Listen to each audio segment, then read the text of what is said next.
या ठिकाणी मेळाव्याचं आयोजन करण्यात आलं आणि या ठिकाणी तुम्ही आजच विजयाचा गुलाल सुद्धा उधळलेला आहे. आणि मला आत्मविश्वास आहे की जळगाव जिल्ह्यामध्ये परंपरेनुसार जो महायुतीचा उमेदवार आतापर्यंत आम्ही बघितलेला आहे, 13 तारखेला मतदान होऊन 4 तारखेला जो निकाल लागेल त्याच्यामध्ये रावेर आणि जळगाव लोकसभा मतदारसंघाचे दोन्ही खासदार हे महायुतीचे त्या ठिकाणी निवडून जातील, हा मला आत्मविश्वास होता. म्हणूनच त्या ठिकाणी गुलालाची उधळण झालेली.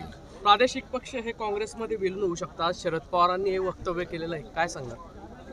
हे खरं तर मला तो आश्चर्याचा धक्का बसला की पवार साहेबांनी त्या स्वरूपाचं वक्तव्य, काही प्रादेशिक पक्ष हे काँग्रेसमध्ये विलीन होऊ शकतात, त्या दिवशी खरोखर माझी झोप उडाली.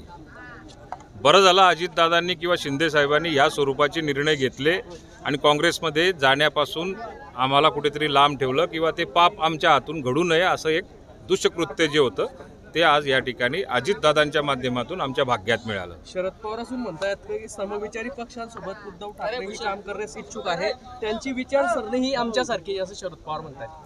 नाही, त्यांचा म्हणण्याचा हेतूच असा होता की 4 तारखेनंतर जो निकाल येणार आहे त्याच्यामध्ये 45+ हे खासदार महायुतीचे असल्यामुळे एक 2-3 खासदार जर का निवडून आले चुकून मुकून तर त्यांच्या आधारावरती देशाचं राजकारण होऊ शकत नाही. त्यामुळे आत्ता संजय राऊतांना हाताशी धरून पवार साहेबांनी जी शिवसेना आपल्या मुठीमध्ये करून ठेवलेली आहे त्याच शिवसेनेसोबत कदाचित येणाऱ्या काळामध्ये ते काँग्रेसमध्ये विलीन होण्याचे संकेत त्यांनी दिलेले. आता बारामतीमध्ये मतदान कमी झालेलं आहे.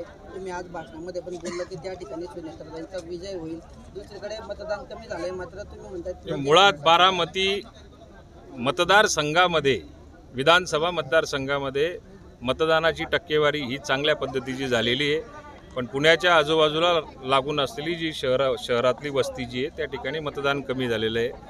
बारामतीकरांना पूर्ण माहिती आहे की पुढच्या 20-25 वर्षाकरता अजितदादांच्याच बरोबर आपल्याला विकासाची गंगा त्या ठिकाणी वाहून न्यायची. अजितदादांवर त्यांचा विश्वास आहे, म्हणून ते त्या ठिकाणी निवडून दरम्यान सुप्रिया सुळे भेटायला गेला होता अजितदादांच्या घरी. पूर्ण राजकीय चर्चा रंगली होती की अजितदादांची त्यांची भेट झाली. म्हणजे तो कौटुंबिक प्रश्न येतो. त्यांनी त्या ठिकाणी गेल्यानंतर त्यांचं स्वागतच केलं गेलं असेल, कारण ती संस्कृती अजितदादांमध्ये आणि त्यांच्या कुटुंबामध्ये नेहमी राहिलेली आहे.